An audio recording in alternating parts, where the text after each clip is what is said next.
Welcome, baseball fans, to Saturday's ALDS series. Minnesota Twins at New York Yankees, Tampa Bay Rays at Houston Astros. And the story behind both games has been absolute dominant pitching, and there's two different ways we got there. In Minnesota, at New York, Yankee Stadium, we got the Twins pitcher, Knobloch, who's a converted Uber driver, truck driver, starts for Minnesota, gets absolutely shelled by the Yankees hitters. Goes 2 innings, 18 ERA, gets up 4 earned runs, 0 strikeouts after 43 pitches. Then, of course, icing on the cake there is Duffy comes in and, just like yesterday, gets absolutely dominated by the Yankees batters. This time going 2/3 of an inning, racking up a 21.60 ERA, giving up also 4 earned runs, but gets a strikeout along the way. Between both pitchers, in three innings, gives up all 8 of New York's runs. And fundamentally, they got only 7. Now, in the first inning, we got only a single by Edwin Encarnacion with men on, allows a single run under with small ball going on. There really isn't a lot of home runs in either game. You get we got 1 home run in the first game and 1 home run in the second game here. In the first game, however, the big storyline here is in the 3rd inning, you got runs based upon a sac fly, a single, but Didi Gregorius hits a grand slam home run, putting up a nice little 4 spot in there, giving the Yankees half of their 8 runs. So in this game, unlike yesterday where there was a whole lot of home runs, a whole lot of offense, this was very much a lopsided game, and the game was largely controlled by the fact the Yankees were able to play small ball, move runners around, get guys on, and of course that led to the grand slam by Didi Gregorius. This was a game in which New York was in control the whole way, and all the damage was done from 2 pitchers on the Tampa Bay Rays.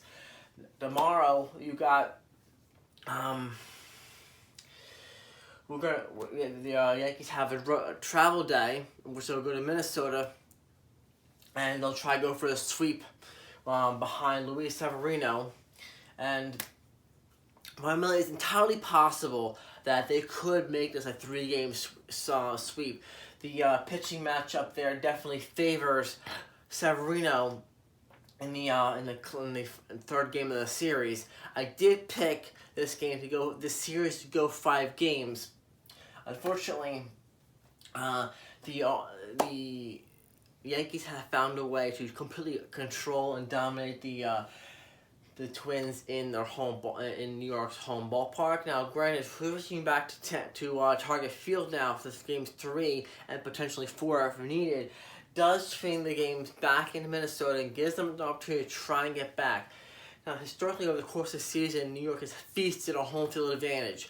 Going into Target Field, it's entirely possible they could end up splitting this and goes 4 games there. At this point in time, it's probably unlikely that it comes back to New York for Game 5. With the level of dominance New York has shown over Minnesota in this division series, it looks like the 5-game prediction is going a little bit, giving Minnesota a little bit too much credit in this series. And the Yankees have now won, I believe, 15 straight postseason games against Minnesota Twins, and are going to be looking to close this out. And I completely think that, barring a collapse by Severino or the ability of Minnesota to take advantage of a bullpen from New York that has been absolutely lights out, this is probably going to end up being a 3-game sweep for New York and on Monday in Minnesota.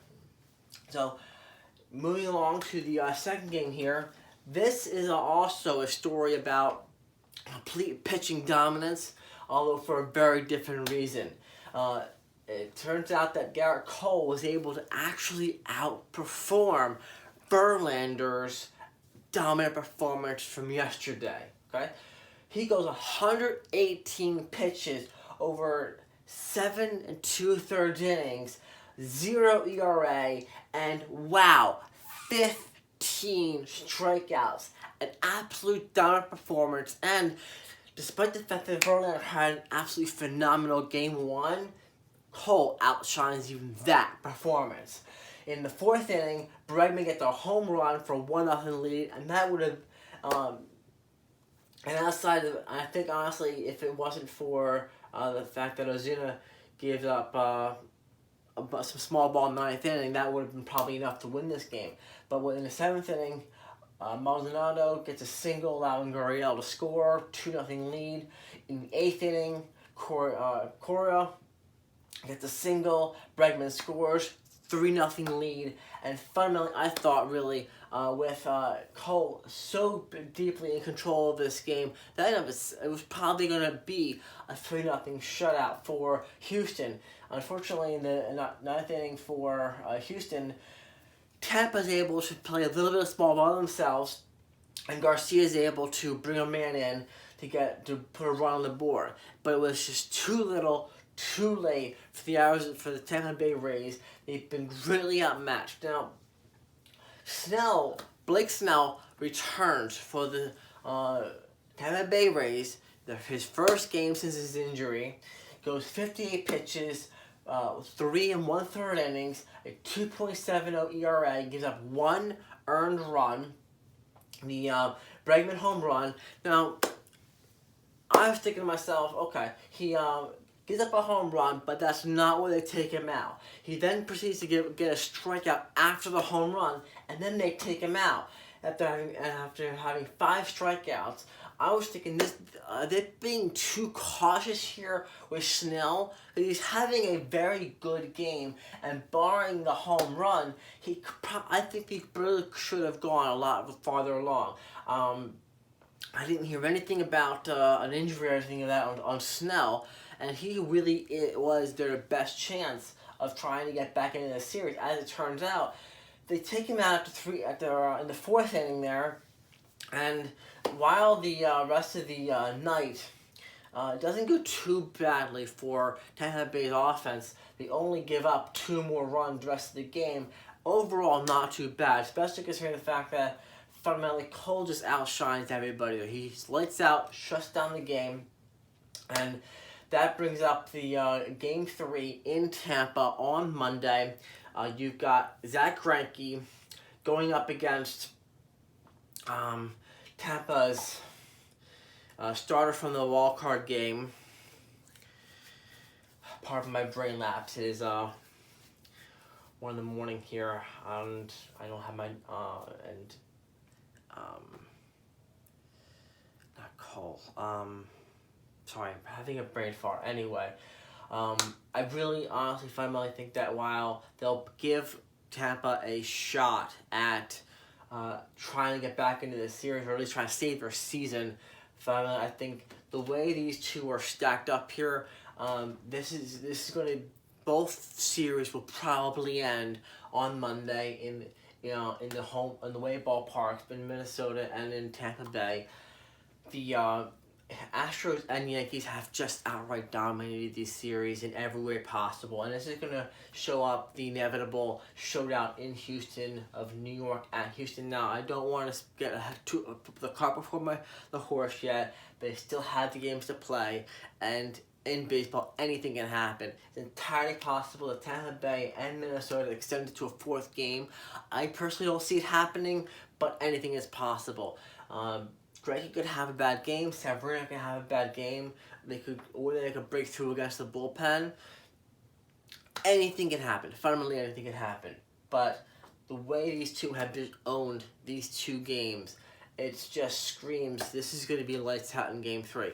I want to know what you guys think about what I think. Please give me your comments in your section below. If you can give me any explanation for why they took out Snell, I would love to hear your thoughts on the whole thing. Fundamentally, I felt they should have kept him in there. He was doing a great job, and he really would have been the best chance to try and to the line and give them a chance against Cole. Although Cole was just so dominant this entire game, even if they left him in no longer, I still don't think it would have made much of a difference. They would need a lot more than Garcia's small ball run in the 9th inning. In terms of New York, their offense shut up the play, and Minnesota's just got shut down. So let me know what you all think about what I think, and leave your comments in the section below. If you just happen to come across this video on YouTube, please hit like and subscribe. It greatly helps the channel. And thank you for watching. Have a great night.